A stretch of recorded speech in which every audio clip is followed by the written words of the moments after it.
Let's talk about lighting your levels. Now, when you're creating lights for your levels with UDK, there's a couple of things you need to keep in mind. The first and foremost is that UDK makes use of the light mass system. And light mass is used to calculate realistic static lighting, such as bounce light. So light can come out of a light source, it can hit the ground, bounce off a wall, come back and hit other objects. It keeps you from having to create a lot of light actors to simulate the effect of ambient lighting in your level, and in effect, it makes the overall lighting process of your levels much, much easier. Now, there are some required objects to use light mass. First off, you should generally have a light mass inclusion volume, which in this really simple level that I've set up, I already have one. Now, I'm going to get the builder brush out of the way so we can see it. It's just this great big yellow volume we see enclosing the entire level. Now, to create one of these, all you need to do is size up your builder brush accordingly, and then you can right-click on the Add Volume button, and you'll actually see the Light Mass Importance volume.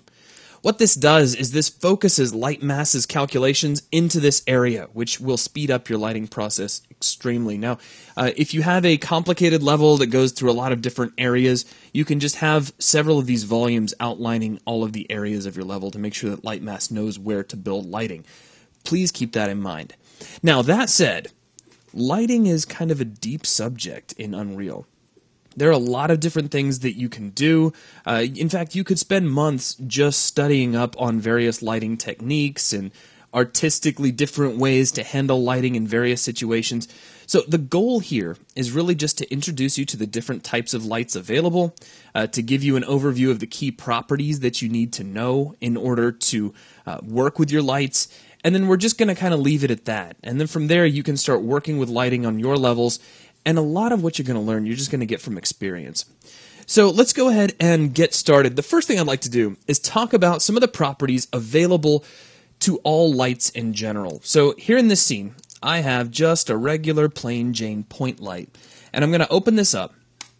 Now, if we expand the light category, underneath light component, we have three categories.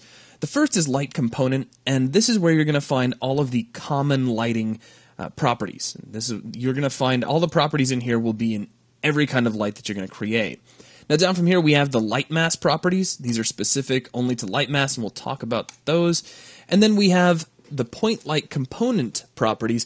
These are specific just to point lights. You won't find these in things like directional lights, though you will find a point light component in a spotlight, which is something we'll take a look at just a little bit later.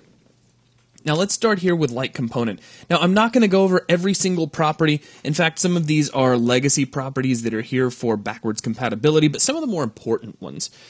At the very top we have Affect Composite Shadow Direction. This actually affects light environments. Now a light environment, without getting too sidetracked, is a special way to calculate lighting on a dynamic object. Rather than actually take in dynamic light from all the lights in your scene, it simulates the dynamic lighting by using a spherical harmonic light, which is kind of like a light that changes. It's like a sphere of light blasting in on the target that changes depending on the lights that it sees all around the scene, and then a directional light coming up from underneath to simulate bounced light. Now, those are activated by default whenever you create a dynamic object.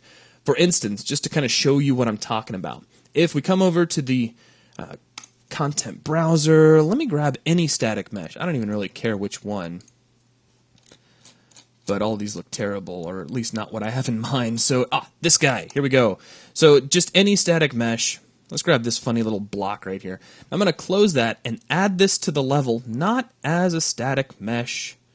I've got to click load static mesh before I can use it. But we're actually going to add it as an interp actor. So an interp actor is a dynamic object which we could set up, say, with Matinee or Kismet to move around the scene.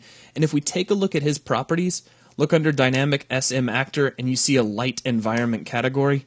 And this is where you can control your light environment. And again, that's just a system that allows the dynamic actor to account for all of the light sources in a level and create a simplified lighting result without having to resort to dynamic lights. It's really just a performance booster.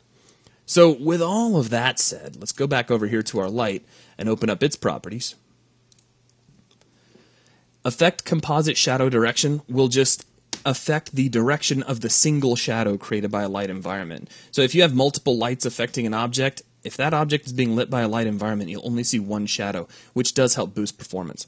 Now down from here, that was kind of wordy, wasn't it? Now down from here, we've got brightness. This does exactly what you think it does. This makes the light brighter or darker.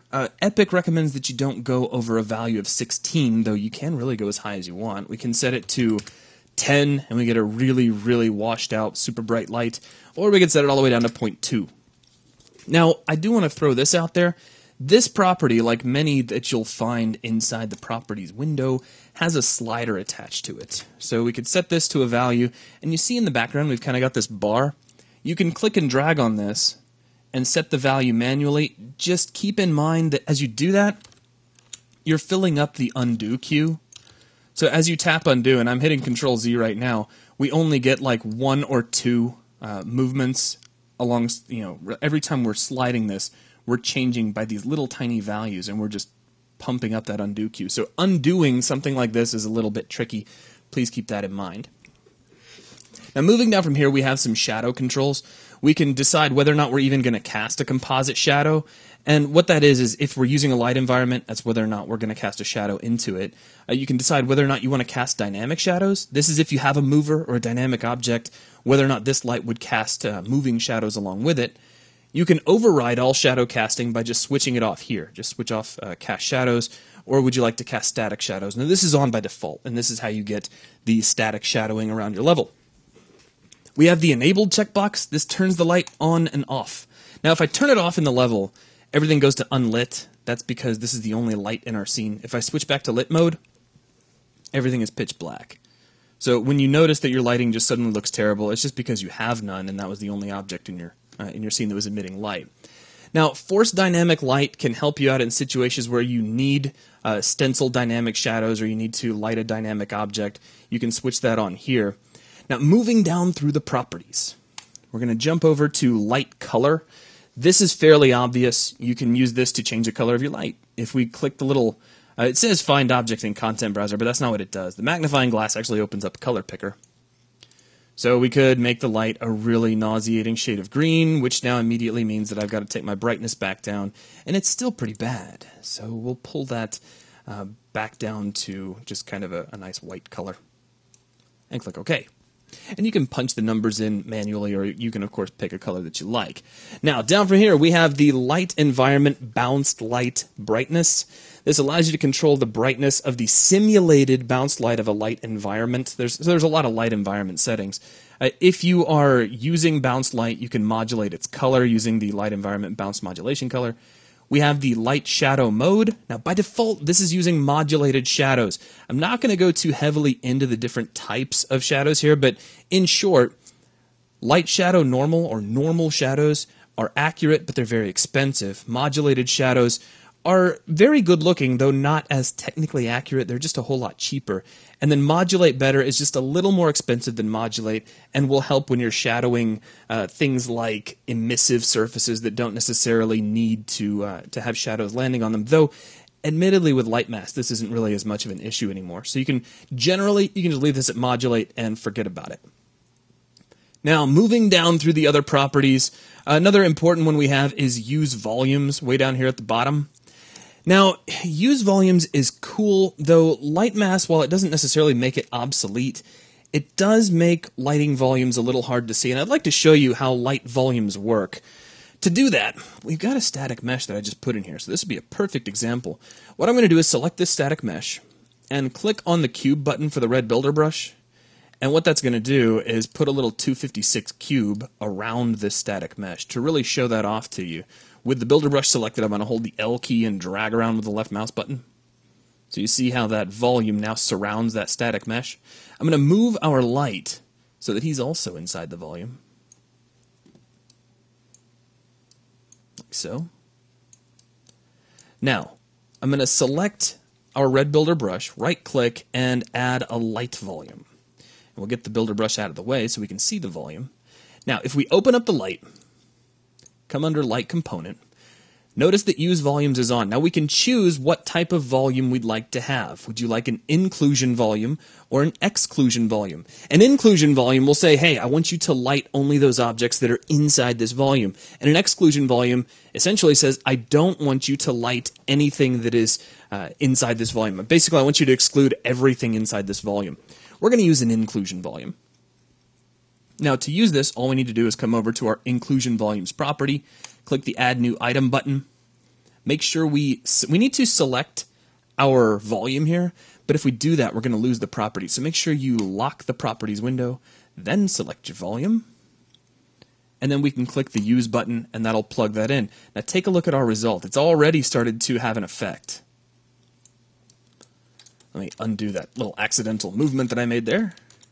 Now, only those surfaces which are touching or are contained within our volume are actually being lit and nothing else is. Now if I do a quick build, this will become even more apparent.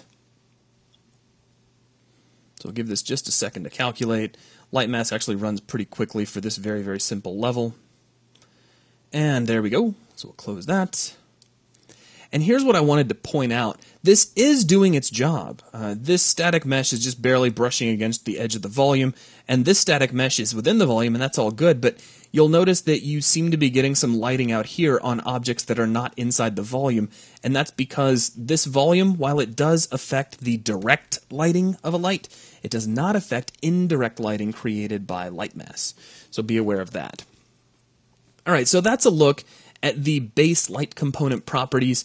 Let's go ahead and just leave it at that. Let's go ahead and move on to the next video where I'm going to talk about some of the properties for the light mass properties. So that'll wrap things up for this video. In this video, I want to take a look at the light mass properties of a light. Now there's only a few of these and they're pretty straightforward, so this will probably go fairly quickly.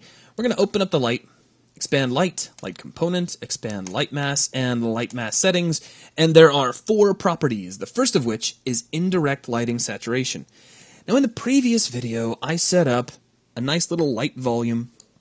It's got a point light inside of it, and it's got a static mesh inside of it. Now this is an inclusion volume, meaning that only objects that are inside or touching this volume will be affected by this light, and we can already see the result of that here. Now what I'm going to do is I'm going to change the color of our light. So let's go into light component. Let's expand the light color. Actually, let's not expand it. Let's just grab our little magnifying glass, and we're going to set this to an intense red, like so. Now once again, you can already see the effect of our inclusion volume, so only this mesh and the floor are actually going to be lit. But now let's go back into the light mass settings. We'll close up light component. We're going to take the indirect lighting saturation and set this down to 0. Meaning we are completely desaturated. And when you desaturate something, you remove all of the color info. Let's do a quick build, and we'll take a look at what we got. Essentially, what I'm expecting to have happen is for our indirect lighting, meaning our bounce light, to essentially be black and white. So it won't be sending out any of that red information anymore. And if we close out Swarm and close our little warning, check it out. Where we have nice red lighting on anything that was directly lit, anything that was lit specifically through indirect lighting is just receiving regular white light. So we've completely desaturated it. That's how that property works.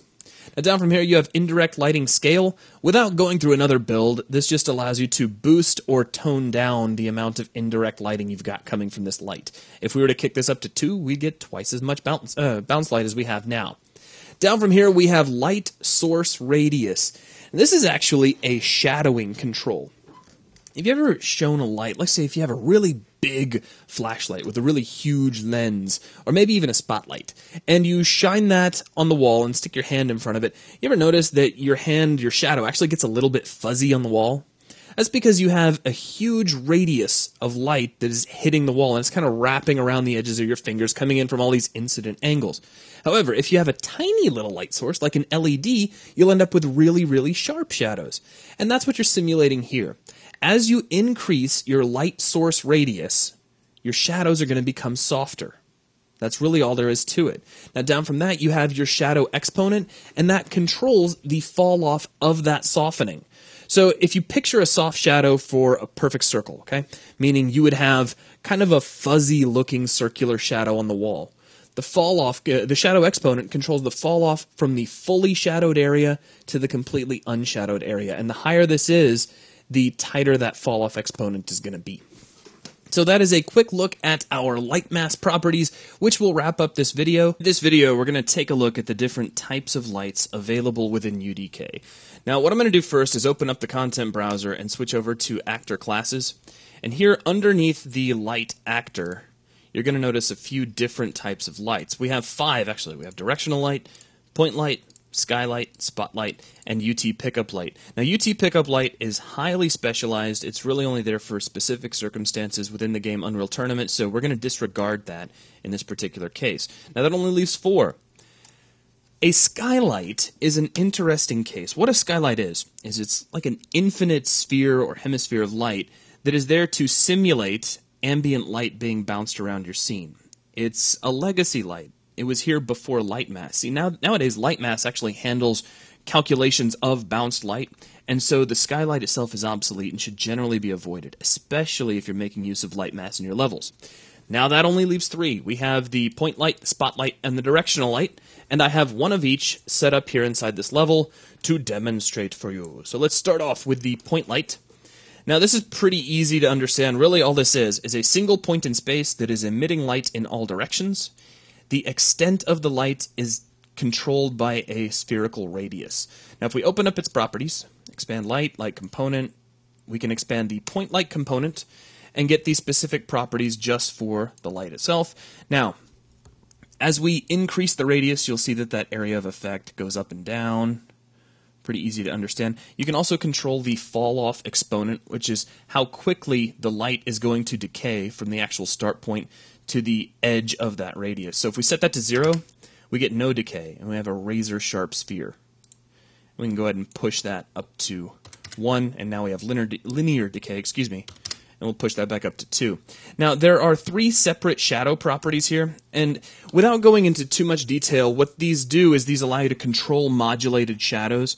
Modulated shadows attenuate by default, meaning that if you were standing, say, in this level, and you look down at your shadow, say you had a shadow that was kind of pointing off at like 3 o'clock, that shadow would be darker toward your feet than it would be as it gets up to the shadow of your head. It would just kind of have a fade off. And these properties allow you to control that. So you have the fall off radius, which controls where that fall off is going to begin, the fall off exponent, which is how quickly that's going to happen, and then a multiplier value to affect that. Now down from here we have the translation of the light. Generally, I don't use this that often, but well, really, because if I want to move a light, I can just move the light. But what this allows you to do is to move the actual light location away from the pivot point of the actor itself. So if we take the Z and set it up to, I don't know, let's try 128, you'll notice the light actually moved up, but the actor is still in the same location. So it's a nice way to quickly punch in an exact offset if you need to, like a relative distance. Okay, so that's a point light. Pretty easy. Now let's come over to a spotlight. As the name suggests, this is going to allow you to use a cone of light as opposed to something that emits in all directions. And if we take a look at its properties, it still has the point light component, the same stuff that we were using over on the point light. But in addition, it also has the spotlight component, which has 2 properties, inner cone angle and outer cone angle. Now to show these off, I'm going to take the inner cone angle and set it down to, say, 29, just 1 unit below. And notice that I now have a little bit of softening right around the edge of our light. To really make it clear, let's go from 29 down to about 20. And what you're seeing here is that within the inner cone angle, you're getting 100% intensity of the light. As you move from the edge of the inner cone angle to the edge of the outer cone angle, the light is falling off and eventually going to black, and outside the outer cone angle, you get no light. So it's a way you can control not only how big the cone of the light is, but how it softens as it gets to the outer edge. If you want a soft light, you want a nice difference between your inner and outer cone angle. If you want a sharper light, then you don't want much of a difference. Now, generally, having the 2 values the same would be considered highly unrealistic. You're not often going to see that unless you've got some sort of a mask in front of the light. So just keep that in mind. Also be aware that if it is static lighting, that creating a razor sharp light like this would require that you have a really high resolution light map, and you'd have to build to some pretty high settings to be able to see that. Just food for thought. For this reason, if for no other than the fact that it does look better, it's generally a good idea to have some softening. So that's a quick look at spotlights. There's really not much to them. I mean, if you can grab a point light and understand how that works, a spotlight's just kind of a portion of a point light with some cone control. Now up here in the air, I've got a directional light. Now directional light simulates light coming from an infinitely distant location from an infinitely large plane. What that means is all of the light rays are parallel. If you've ever taken like a flashlight and you shine it at the wall and put your hand in front of it, you ever notice how your shadow gets really big as you get close to the light source and then kind of smaller as you move away? That's because that light is going out in a cone-like shape, and that's the kind of behavior you'd actually see if you used a spotlight in UDK. However, if you go outside and stand beneath the direct sunlight, if you hold your hand out and take a look at it on the ground, your hand's shadow is going to be roughly the same size as it is in the air as when you put your hand right over the ground. And that's because all of those light rays are almost parallel, because the sun is very, very large and it's very, very far away. Because of that, directional lights are perfect for simulating the sun. They do have one slight difference. We were talking about the light mass properties for point lights, and you might have noticed that we had the light source radius. This controls shadow softening. The larger your radius, the softer your shadows are going to be. If you have a radius of 0, you get razor-sharp shadows. If you go to a spotlight, you get the exact same thing. However, on a directional light, the property is called light source angle because radius is irrelevant when all of your light rays are parallel. So as you start to increase this radius, your shadows will get softer. That's really all there is to it, and you can play with that and get a lot of different types of shadowing effects. Now, a couple of things about using directional light. One, their position is completely irrelevant. Generally, when I'm using one, I will stick it up in the air because I consider it to be a light coming from the sun, and just mentally I always expect to find those up in the air somewhere. But where you move it doesn't matter because, again, it's an infinitely large plane that's infinitely far away. However, if you rotate it, the light will change. So if we look down here, you see our shadows updating along with the rotation. Now something else too, because now that you know how to make something that's kind of like a sunlight, your next move is probably going to be to create something like what we see here with the sky, but I thought you should be aware of something. Let me delete out this sky, and let's create a brand new one. So I'm going to go into the content browser, and here's SUN Sky SM Skydome 05. All I did was search through all assets for static meshes and type in sky. You'll find this real easy. Now I'm going to drag this into the middle of our level, and as soon as I let go of the mouse, it looks like everything goes black. Now, part of that is that we need to rebuild our lighting, which I could do. Let me switch over to preview mode and click Build All. But see, the problem here is that we've set up a gigantic static mesh dome. And this light dome you can consider as being a huge, huge dome. It goes, further than anybody's ever built a dome ever, even the Superdome. And it's got a really nice painting of a sky on the underside of it. The problem is it's a slave to lighting. That directional light that we put in earlier is shining light from infinitely far away, and it's just striking the outside of the dome. So now we're kind of buried in shadow, and we can't really see what's going on anymore.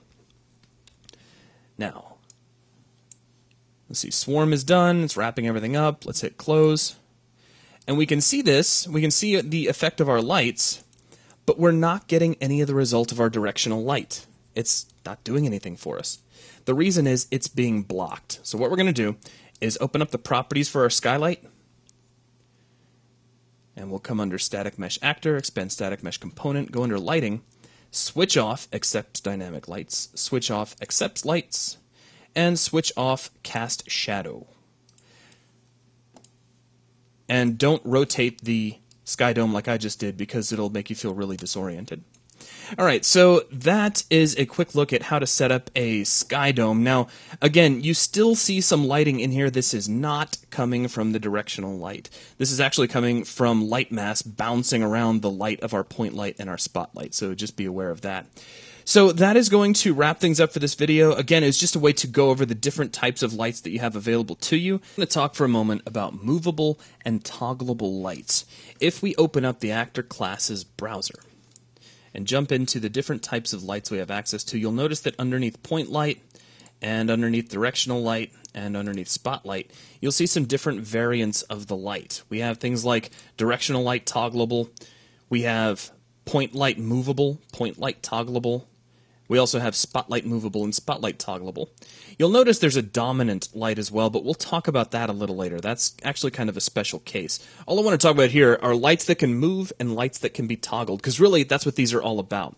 For instance, if we grab a point light movable and add it into the level, we could take that light and move it around via Kismet or Matinee. We could just attach it to a rigid body and swing it around the level, and it would update dynamically. It would become a dynamic light that could move through our level instead of a static light.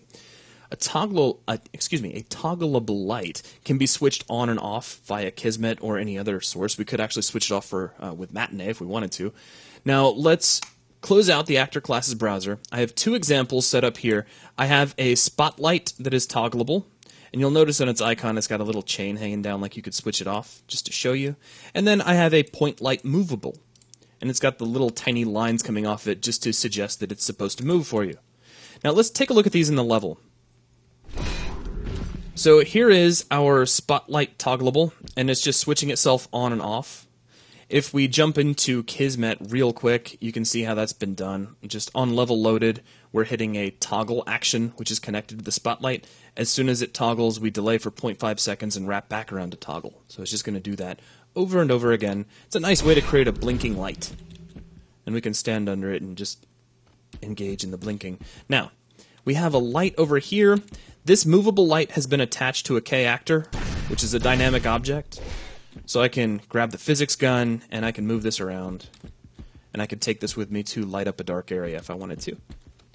Now, that's really all I wanted to do is show you those. The names pretty much tell you exactly what they're for. A toggleable light is something that you want to be able to switch on and off in a level, and a movable light is a light that you expect to be moving around your level. That's going to wrap things up for this video. Thanks a lot. Let's talk about dominant lights. By now, you've probably seen these in the Actor Classes browser, but you're wondering, what are they? Well, when light mass was added to Unreal Engine 3, the entire idea behind lighting changed. You went from a concept of wanting to fill your level with all kinds of lights to help simulate the behavior of light, so you'd have lights whose only purpose was to make it look like light was bouncing around, to suddenly wanting to use as few lights as possible and letting light mass handle calculations like bounced light.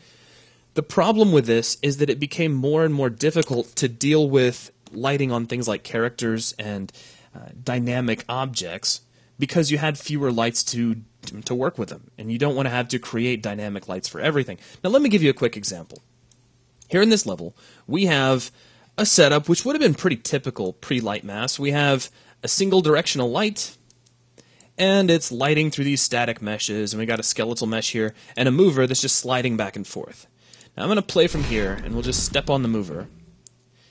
And take a look at the lighting and shadowing on our character here. Now, this is the result of a light environment. And a light environment is a special calculation to make the lighting on a dynamic object feel more realistic. Underneath the hood, it's a spherical harmonic light and a single directional light that combine together to simulate the effect of all of the static lighting in your scene. They mimic dynamic lighting in a much more efficient manner than if you just had dynamic lights all over the place. The problem, though, is notice that there's practically no realistic shadowing. I mean, up here we've got these nice cables that are passing by, but we don't see any of those cables shadowing on the character, so the quality has really dropped. This is where dominant lights come in. A dominant light is kind of the best of both worlds. It allows you to have detailed static shadows as well as dynamic shadows on animated objects such as characters and movers. So I've got the exact same setup, but using a dominant light instead of just a regular directional light. And we'll go ahead and close that. And if we look up, here's our directional light. Now, it was added in the same way that you would add any other kind of light. All we did was go to the Actor Classes browser, and underneath directional light, you'll see dominant directional light. And let's just fire the level up. In fact, you can already see a little bit of the result. Choose Play in Editor. Now check out the shadowing. We're getting this really great shadowing not only on the character, but also on the mover itself and on the little first-person weapon that we're holding down here in the corner of the screen. Overall, a much more realistic result, but we're still reaping the benefit of these great static shadows from light mass. So, again, it's just the best of both worlds, and this is kind of the the state of the art. This is where your lighting systems should generally be going with your levels. Start off with a dominant light, and then you'll just add some regular lights there if you need artistic control over a certain area. Say maybe if we had something over here in the corner that was supposed to be lit up. A couple of words of warning: you should only have one dominant light affecting any given surface in your level. Do not use multiple dominant lights. You will get a warning if you do this. Generally on a PC, I've found that it will still render, though you'll get the warnings. If you were to ever create games for a console, though, it will be a problem. So for now, just as a general rule, only have a single dominant light affecting your surfaces. That doesn't mean you have to only have one in your level. If you can block out surfaces from one dominant light, you could potentially add another one. Just make sure that no two dominant lights are ever affecting the same surface. So that is going to wrap things up for this video. Thanks a lot.